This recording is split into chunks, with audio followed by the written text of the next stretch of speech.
Monsieur le Premier ministre, la semaine dernière, à Mantes-la-Jolie, une centaine d'individus a attaqué 3 fonctionnaires de police avec une extrême violence.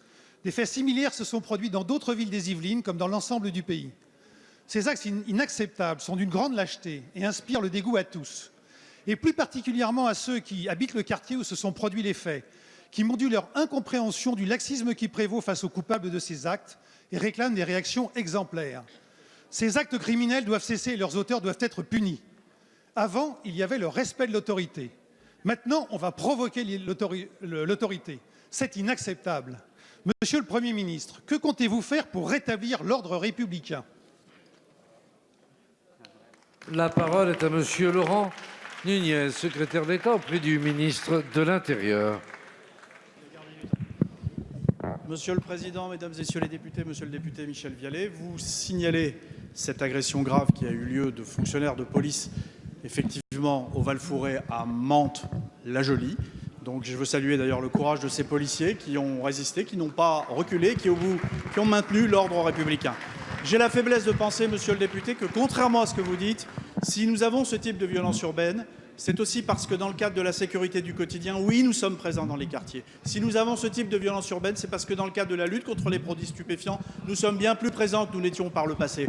Pour le seul département des Yvelines, nous avons démantelé 205 réseaux en 2019, au moment où on se parle, contre 145 l'année dernière. C'est parce que nous sommes présents, c'est parce que nous savons rétablir l'ordre républicain que nous avons ces phénomènes de violence urbaine, et nous serons toujours là avec nos forces de sécurité intérieure pour les combattre et pour les éradiquer. Monsieur le député, vous avez la parole. Monsieur le ministre, plus qu'un postulat de confiance dans nos forces de l'ordre, on ne cesse de s'interroger sur leur professionnalisme, et on le fait médiatiquement au profit d'individus au comportement déviant et délinquant. C'est profondément choquant. Les forces de l'ordre, elles, sont fondées à dénoncer un guet-apens. La population, elle, est fondée à s'indigner. Mais vous, Monsieur le ministre, ce sont des solutions qu'on attend de vous, radicales et courageuses au regard de l'urgence de la situation. Il ne faut pourtant pas sortir de Saint-Cyr pour comprendre que la fermeté est une nécessité, de même qu'une justice réactive et de proximité est indispensable. Et il faut des moyens, Monsieur le ministre. En juin dernier, notre collègue Éric Ciotti présentait son projet de sécurité intérieure, co-signé par les députés Les Républicains. Ce texte proposait de réarmer l'État en renforçant significativement les moyens budgétaires alloués aux forces de l'ordre, en améliorant leurs conditions de travail, tout en renforçant les outils juridiques destinés à les protéger. La majorité présidentielle a choisi de s'opposer méthodiquement à chacun des articles proposés, jusqu'à en supprimer la totalité. Vous étiez là, Monsieur le ministre. Quelle hypocrisie, quel cynisme! Monsieur le ministre, vous le savez, le courage est la clé de des évolutions au service de nos concitoyens. Et la sécurité est la première de nos libertés.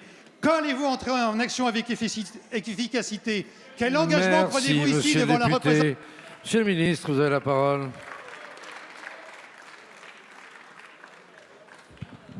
Monsieur le député, non, ce n'est pas du cynisme, Monsieur le député, d'augmenter en 3 ans d'1 milliard d'euros le budget de la police nationale.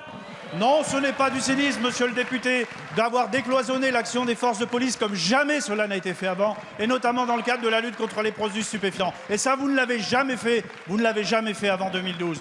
Non, ce n'est pas du cynisme de promettre et de réaliser le recrutement de 10 000 fonctionnaires, là où il y avait eu des suppressions.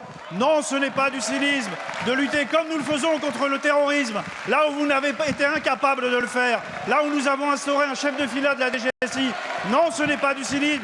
Non, ce ne sont pas des postulats. C'est une action répressive et c'est l'affirmation de l'ordre républicain tel que nous le concevons et tel que vous n'avez pas su l'établir. Merci.